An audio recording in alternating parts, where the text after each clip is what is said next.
Good morning and welcome. You are with the Skeinz Diaries with Maree. I'm here on a very sunny Thursday, the 17th of November, episode 210, and I brought a very special treat along with me this morning. Joining me this morning from Auckland is Heather Haylock. She is the creative mind behind the beautiful, wonderful, incredible Granny McFlitter.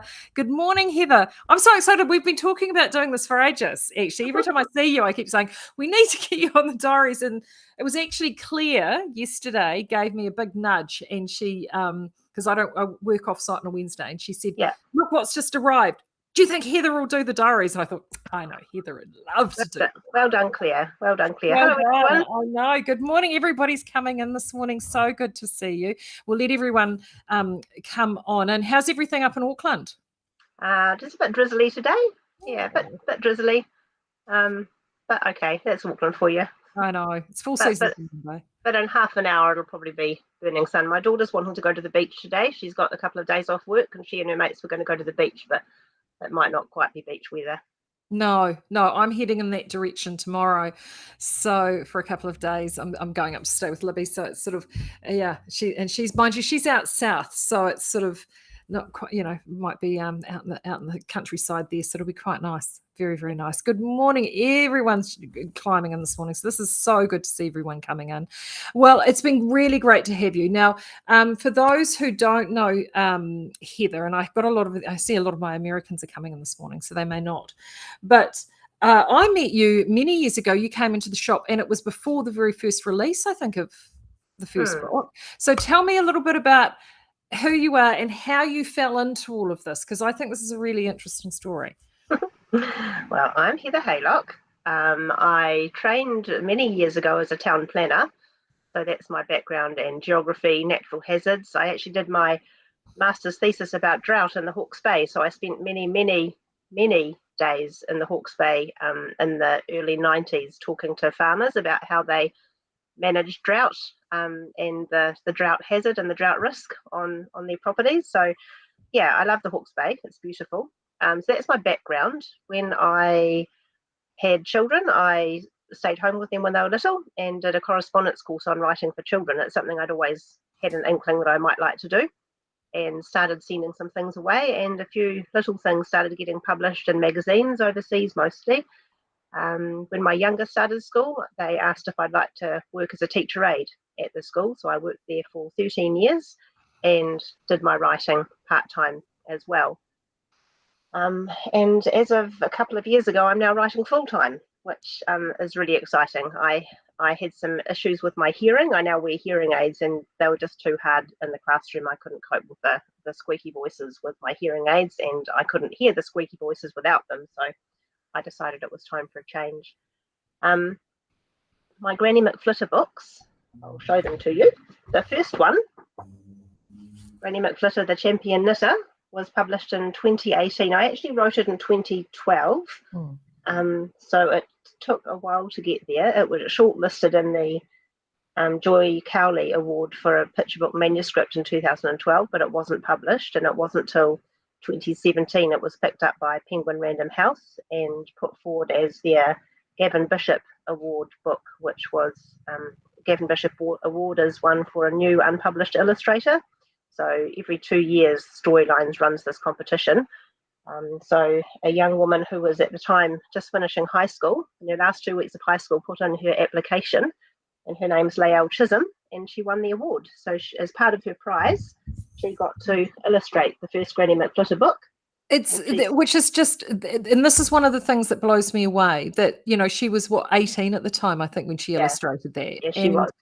Which is just, it's just incredible. But also, too, the other thing that I couldn't get over is how they didn't pick it up straight away. So for those that aren't aware, some of the inspiration for that, of course, came around the stranding of the Rena, which was in 2011 off the Astrolabe Reef in Tauranga.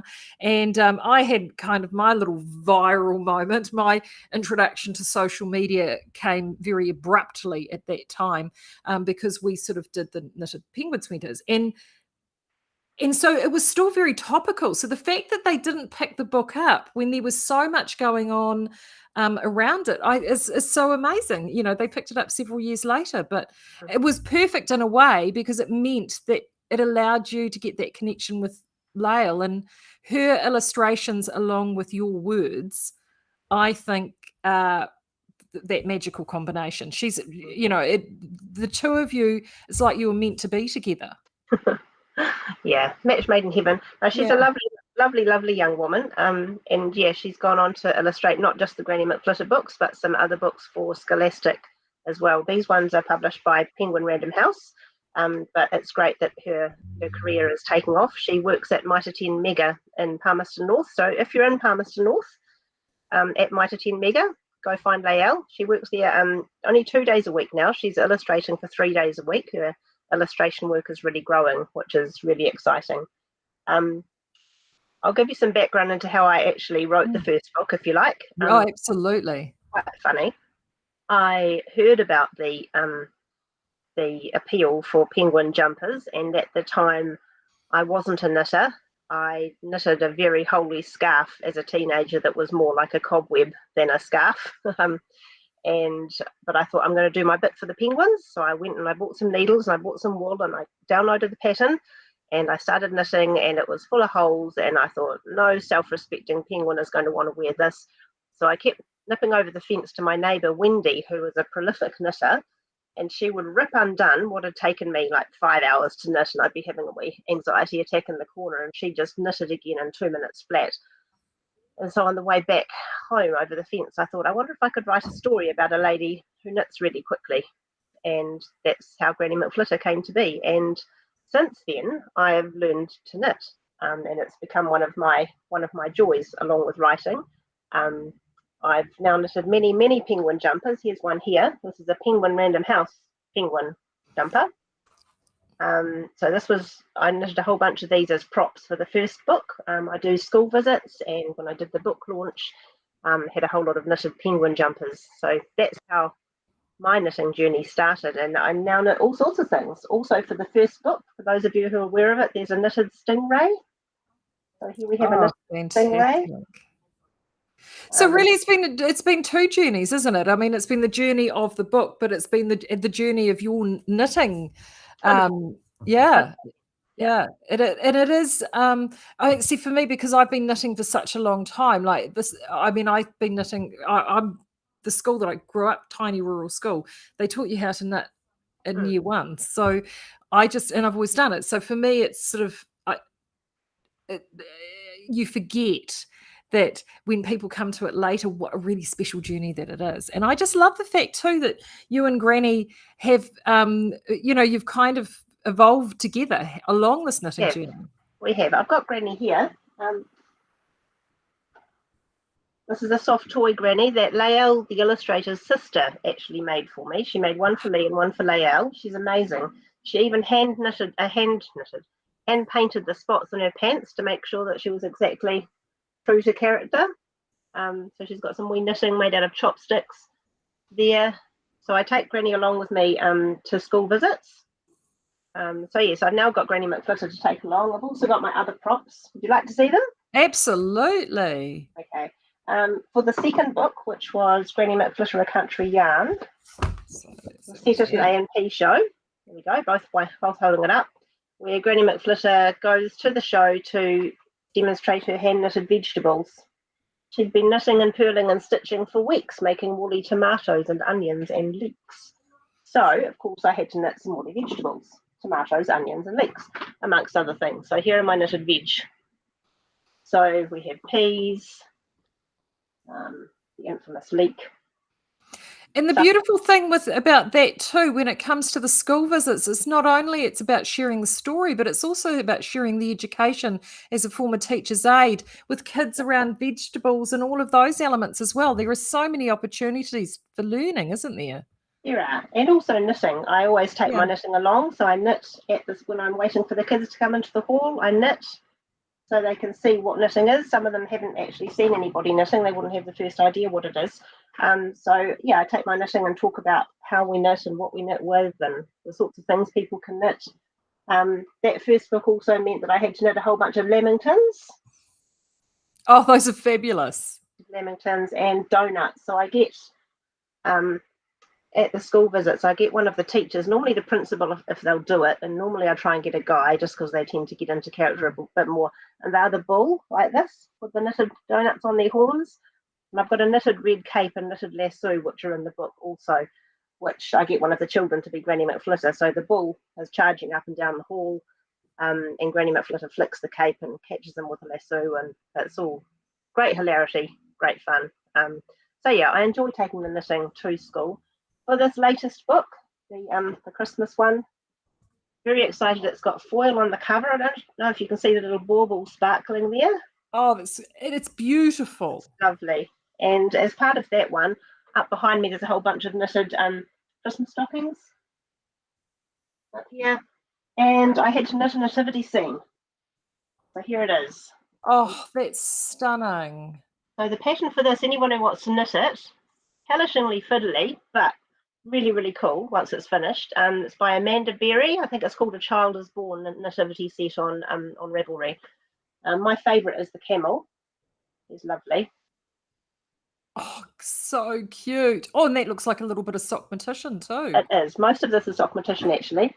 You've got the donkey. I think this is flight merino, actually. Oh, so Pretty sure the donkey's made of flight. Baby Jesus, he's got a sock-matition, and his manger is flight, I think. The sheep were the fiddliest. Anyone who does this pattern, it suggests that you knit the legs and then sew them up, but just do them as I called, much, much easier, a lot less fiddly sewing up. I put magnets in the bases as well, and this is a baking tray, just so that they're not falling over drunk. You don't want... That's a great idea. And we were just saying before we jumped into this, is that one of the things too is that so all of these books are available now. So if you just put Granny into the search bar onto the website, all 3 books will come up. And there are 2 things that I noticed straight away with this one. Thing number 1 is it's bigger than the previous 2. So it's really lovely to hold. Oh, and it makes the illustrations even pop even more. But if you are wanting to do this, so the temptation, of course, is you buy this as a Christmas gift and you give it on Christmas Day. But we were just saying, weren't we? It's actually really lovely to actually get these now and actually have this as part of maybe an Advent type tradition where you actually have this as a story. So if you've got a little person in your life that you're sharing stories with, that you can actually share this story across December as part of a full Christmas tradition and actually really build the anticipation and joy of Christmas across December instead of it all the mad panic on Christmas Day. So it's really fantastic if you've got little ones that have got birthdays at this time of year, or just purchasing it as an early extra treat when you're spending time with grandies or your own children or young ones that you're around, or even if you're at the I know we have a lot of teachers and TAs as well that tune in. This is a great book because I know coming in the last few weeks in December, I'm sure as you remember as TAs, you're always looking for stuff to keep the kids occupied in those last few days, and this would be a wonderful story for that time. Are you finding schools are picking the books up as part of their reading for the... Yeah, I've had lots of teachers contact me saying they're really enjoying reading it. Last week it was #1 best-selling children's book in the country, which was really exciting. Wow. So thank you to everybody who's been out to the shops already and bought one. That was pretty special. We usurped Harry McCleary, which is pretty tricky to do. So yeah, that was really exciting. Very exciting from an author's perspective. Particularly as I still feel like I'm not an experienced one. I've got 3 picture books out now. But I still feel like I'm just beginning. So compared to someone like Harry McCleary, it's really exciting to be way up there in the best-selling list. Well, and the neat thing too is now that you're a knitter as well, is it gives you that experience because and also gives you the inspiration to take Granny in other places and other journeys. So I'm sure that you've already been doing this, and I know that you've got news to share about that. Yeah, we've got a new. We can now announce that we have a new Granny McFlitter story. It's off at the printers at the moment. Laelle's been working really day and night. She's been messaging me at 2:30 in the morning, asking me questions about how to show a particular thing with the knitted texture at 2:30 in the morning. But it's off at the printers. It's an Easter book. It's called Granny McFlitter's Excellent Easter, and there's lots of fun illustrations. And something that I've really loved seeing is Laelle's illustration journey.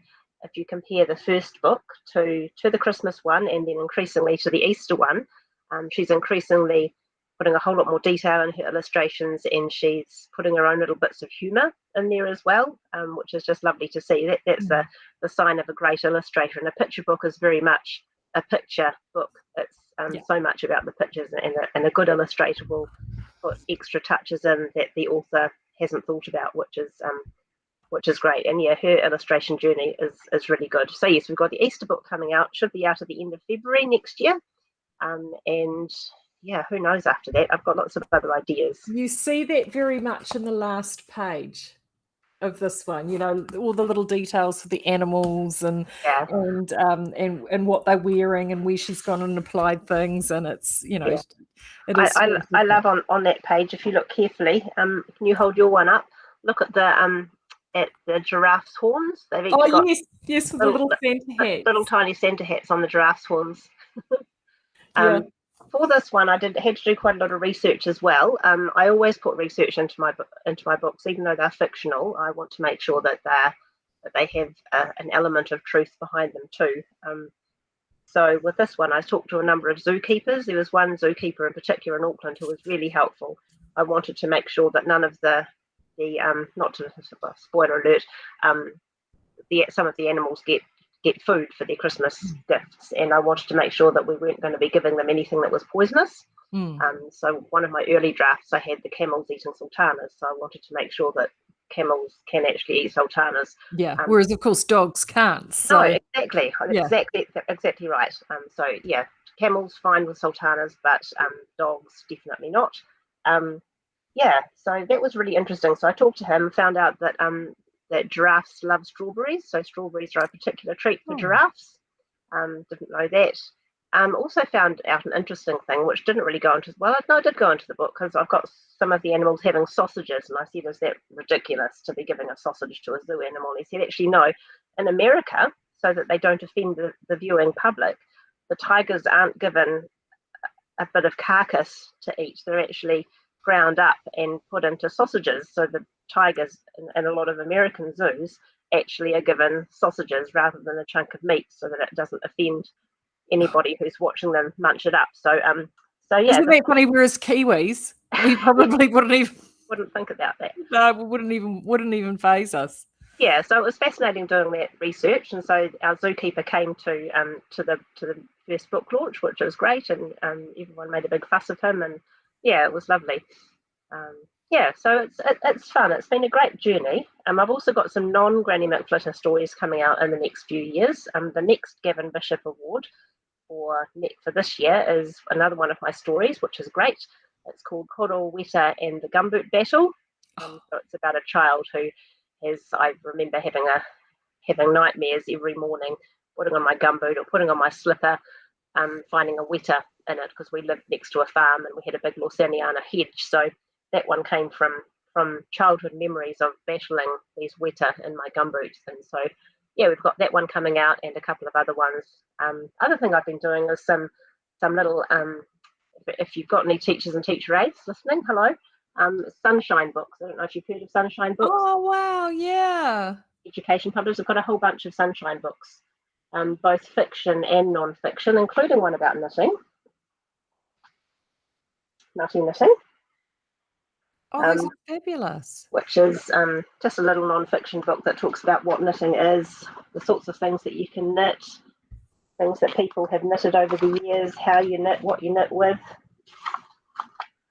And I love the design. They've put each page number in a tiny little ball of yarn in the corner. So it's just a little non-fiction book about knitting. Oh, those are fantastic, because those, I think they're through the education they've got their own sort of purchasing and stuff for those, isn't it? Yeah. These ones are through Wendy Pye, Sunshine Books. So it's separate from the Ministry of Education, but they are another New Zealand book publisher. So that's been really fun. And actually, some of the picture book manuscripts that I've submitted that haven't been accepted by trade publishers, and there are many. I get a lot of rejections, but that's kind of life with writing. Some of those I've then reworked into these early readers, changed the vocab, and they've been doing really well. They've been really, really successful as well. Yeah, and it must be so satisfying to actually be able to write full time and actually, in a way create, like particularly with the knitting, for me, turning my hobby into a tax deduction, as I like to joke, with a business. I mean, I did sort of go a bit crazy, to be fair. Not everyone quite goes to this extent, but must be something really satisfying to do that and to be able to go to schools and see the difference that you can make with the kids. Yeah, it's great. I love it. It's I've always described writing as my joy. When I'm right in the middle of editing something, I can think of nothing I'd like to do better, really. And it's great going into schools. I do a lot of school visits. I've been on a couple of story tours with Storylines New Zealand, and they take regional story tours into all the regions every year with 4 writers and illustrators in a van, and we travel around a particular region. So I've recently done one in Southland. So schools and early childhood centres can apply to have a visit, and it's free to the schools. It's funded by Storylines and Creative New Zealand.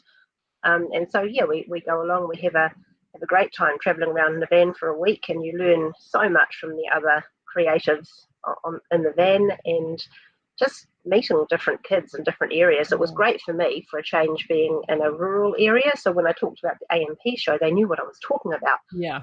So many urban schools I go to, I have a PowerPoint and I show pictures of lambs and bulls and show jumpers and cakes, and to show them what an AMP show is before I read the book, because otherwise they wouldn't have a clue, really. So going on the tours is great, and getting the feedback from teachers and feedback from kids. What I like to do on the tours is show my early drafts, and teachers love this. I'll show you. Oh, yeah.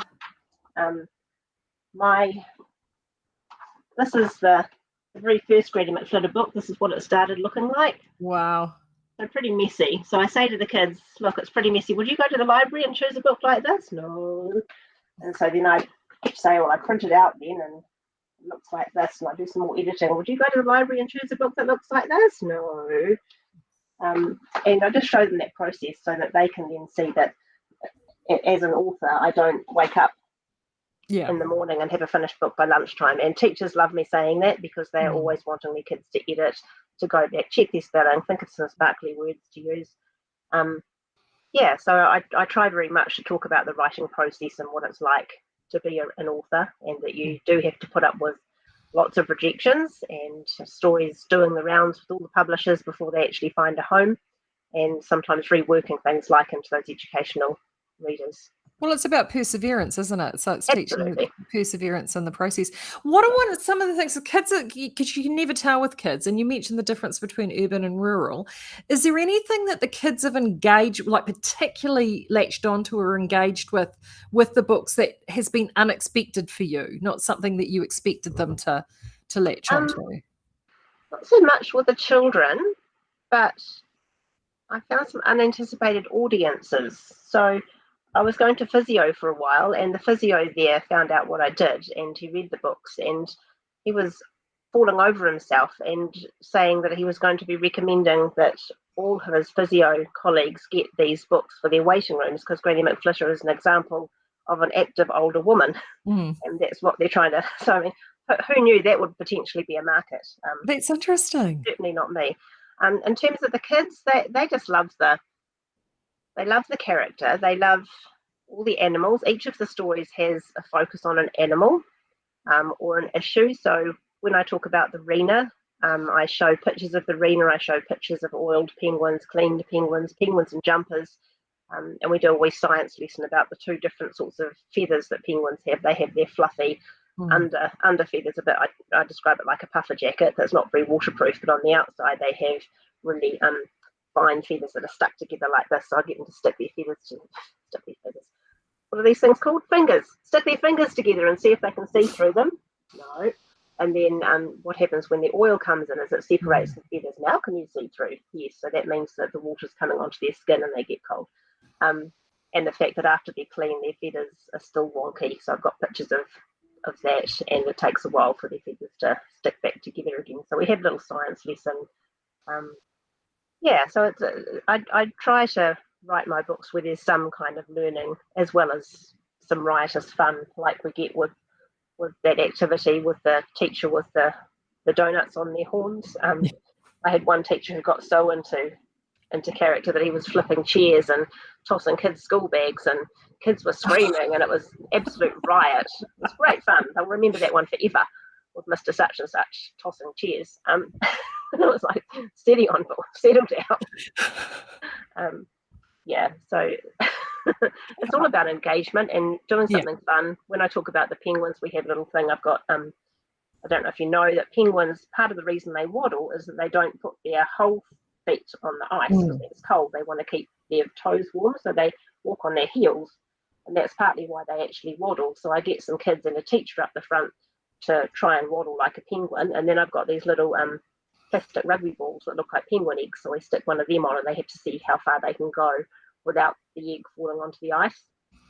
So I do lots of interactive things like that, which the kids love. And we do get knitting questions. We get a lot of kids actually saying, my nana knits, or I'm learning to knit with my auntie, or I've got a scarf. And it's quite heartening to see how many kids do know what knitting is.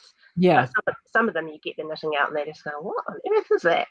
Yeah, and we find too, because we supply a lot of yarn back to schools, and it's generally if there's one staff member, and it doesn't matter who the staff member is, whether it's a teacher or a TA or lunch lady, it doesn't really matter. But if there's a knitter there are a lot of knit clubs that they have. Like one of our actually regular contributors into the Speakeasy, he's actually at a secondary school, and he runs a knit club at his secondary school, and that's really neat too, because he's a male knitter, and so that breaks down the gender boundaries, because of course I think a lot of kids see, because they see nanas or aunties and things like that knitting, they don't actually realize that it is actually an activity for everybody, and little boys especially actually have a natural affinity with knitting because it's very tactile, and it's they love the whole process of making knots and things, and often they think, oh no, I can't do that because that's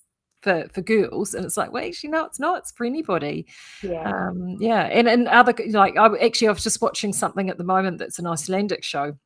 I mentioned it in this morning's newsletter, and it's because of being set in Iceland, it's all these beautiful Icelandic knits. And there was one scene in the first season where they went to visit the supermarket, and the supermarket owner, which was this huge, big, burly chap who was in behind in the office, he said, oh, excuse me, and he had his knitting. He was doing knitting in his office, which of course it's quite normal. And it was just really refreshing to see that. So it is lovely. One of the things I was involved in when my son was younger, he was on a scholarship at King's School in Remuera, and they had a knitting group there that was knitting squares to be made into blankets to send to a women's hospital in Ethiopia where they were having fistula surgery. And so all the women who left the hospital would be given a knitted blanket. And so Johnny and his mates were learning to knit, and so I went along and helped. And there's still a huge group of extended family from King's who knit these squares and knitted into blankets. Now they're giving them to the Anglican Trust for Women and Children because postage got just too expensive to Ethiopia. But it's great. And I used to go along on a Thursday morning and help these boys learn to knit, and it was great fun. Really fun. Fabulous. Oh, no, that's wonderful. Well, it has been an absolute joy for you to share a little bit of Granny with us, Heather. Thank you so much. I'm so glad thank you, Claire, for reminding us. There's been a few questions, a few comments just about this morning's newsletter. Yes, I'm aware for some reason, I don't know why the link didn't work. I might have added something extra by mistake. If you want a copy of that pattern from the newsletter, just whip us an email at info@skeinz.com, and Cheryl will send you out a new link for that. So sorry about that, but thank you so much, Heather. Now, and all of these, we have all of these available. They're $19.95, so we've got all three in stock. Heather, bless her, helped us out. We went to get they've changed the way that they've done the ordering with the book distributors, and we weren't going to get these in time, and so sent an SOS email to Heather, and her sway helped us manage to secure some stock out of the local warehouse instead of having to get these from the international warehouse. So we were quite very thankful for that. So all of these are available. Pop Granny into the search bar, and they will all come up. So if you haven't got any of them, definitely get all three. They make a wonderful, wonderful bundle and a gift. Yeah, look at those. So thank you, Heather. And I think we might need to do it again at Easter time when the Easter comes along. Lovely. Great.